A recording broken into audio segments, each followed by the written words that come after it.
Fantastic morning, dear student. As you know that we are dealing with the chapter 1 of Unit 2, Grandfather, about grandfather and trees. It is very interesting story. Today we are going to read page 36. Before reading page 36, dear, let me recall what we have done in the previous video. In the previous video, we have read the story. What? That in this story, a storyteller means a narrator who is only 12 years old boy. He goes to Pandupur every summer to spend his holidays with the grandpa. इस कहानी में हमें पता चलता है जो story teller है, जो नरेटर है, the person who is narrating the story, जो कहानी बता रहा है, हमें केवल 11-12 साल का एक छोटा सा लड़का है जो हर गर्मियों की छुट्टियों में अपनी ग्रैंडपा के पास रहने जाता है. And one day he comes to know how good magician his grandpa is.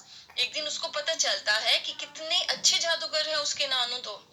In the previous video we read up to here. हमने पिछली वीडियो में सिर्फ यहाँ तक पढ़ा था. And in this video we will follow the next text. So let us start from here. That was the only sort of magic my grandfather could do. That was not the only sort of magic my grandfather could do. What the storyteller is saying now, वो कह रहे हैं लेखक कि केवल वही जादू नहीं था जो मेरे ग्रैंडफादर कर सकते थे. वही जादू मीन्स लास्ट टाइम कैसे उन्होंने उनके जो ब्रूज्ड नीज थे स्टोरी टेलर के, कैसे अपना हाथ लगाते वो स्क्रैच डिसअपियर हो गया था. तो पता चला था स्टोरी टेलर को कि हाँ मेरे नानू तो जादू कर सकते हैं. अब वो कह रहे केवल एक वही जादू नहीं था वो कर सकते थे, वो और भी बहुत जादू करते थे. अब वो दूसरा किस्सा बता रहे हैं यहाँ पर. Once at the railway station when he came to see me and my mother off at the end of summer vacation. वो कहते हैं कि एक बार जब मेरे नानू मेरे ग्रैंडपा हमें मेरे को और मेरी मम्मा को रेलवे स्टेशन छोड़ने आए थे.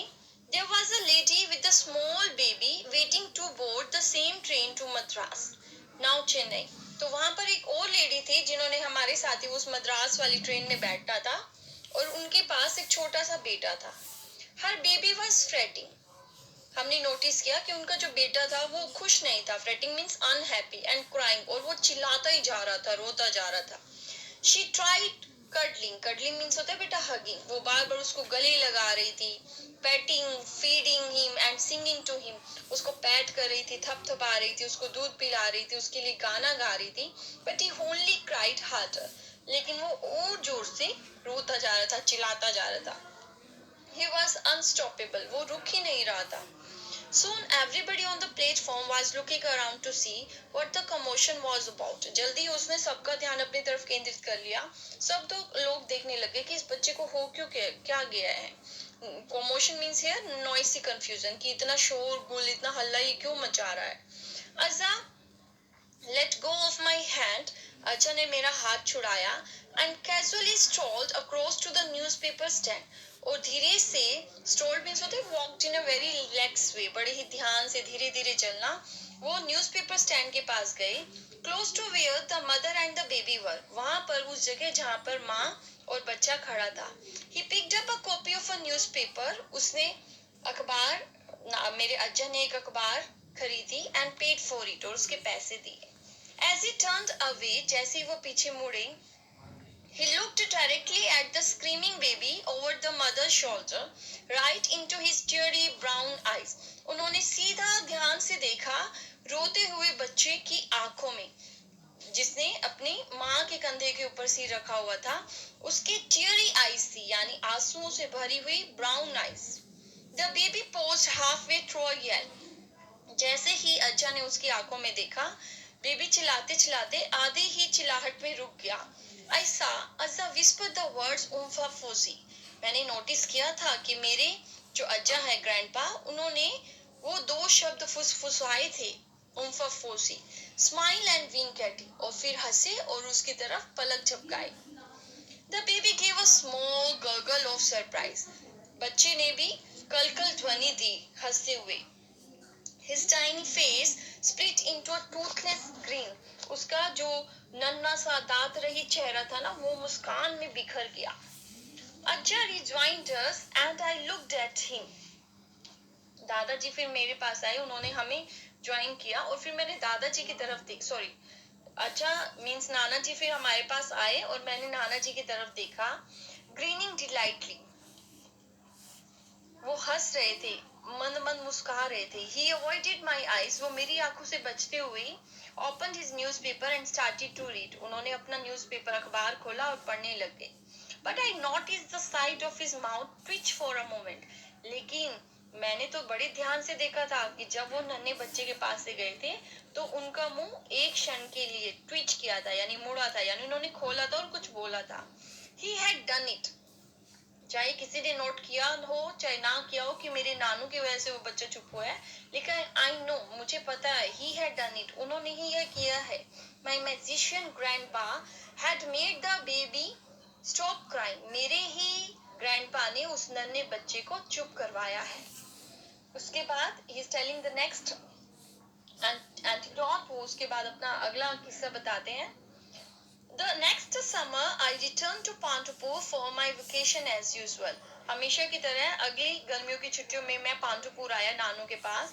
There was a bumper crop of mangoes that year and everybody gobbled to their heart's content. तो उस साल वहां पर भरपूर फसल उगी थी आम की और हर कोई बड़ा ही संतुष्ट था, उनके दिल भरे हुए थे कि इतनी अच्छी फसल.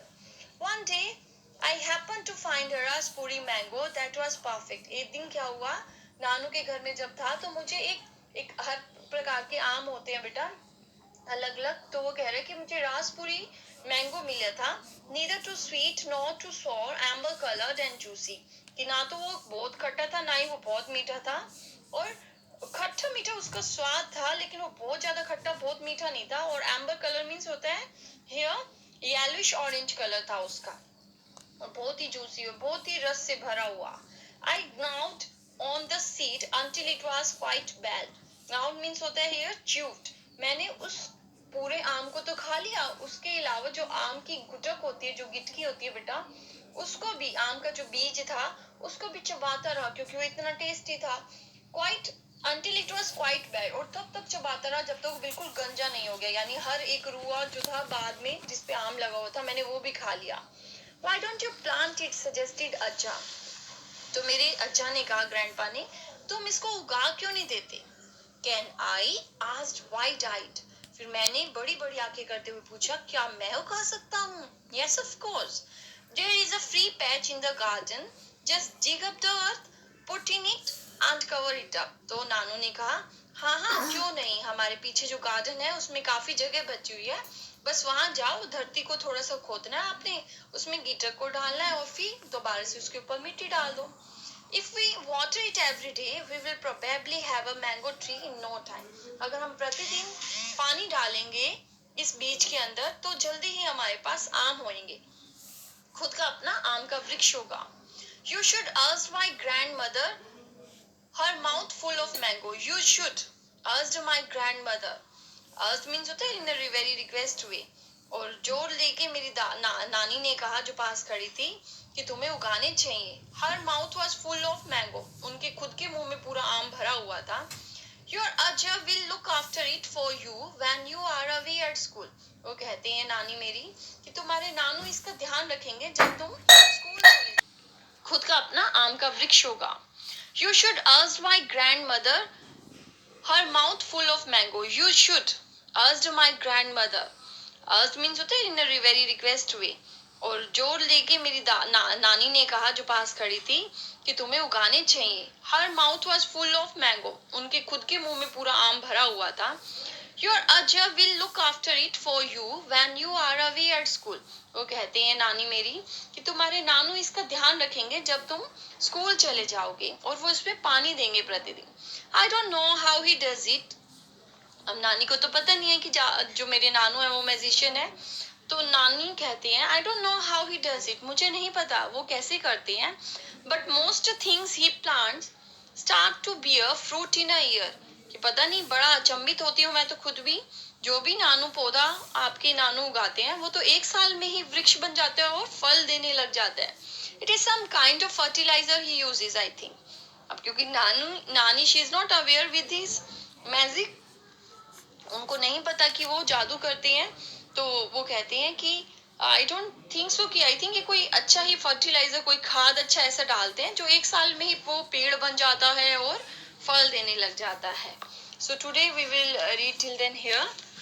ओके मेरा बेटा, thank you, have a nice day.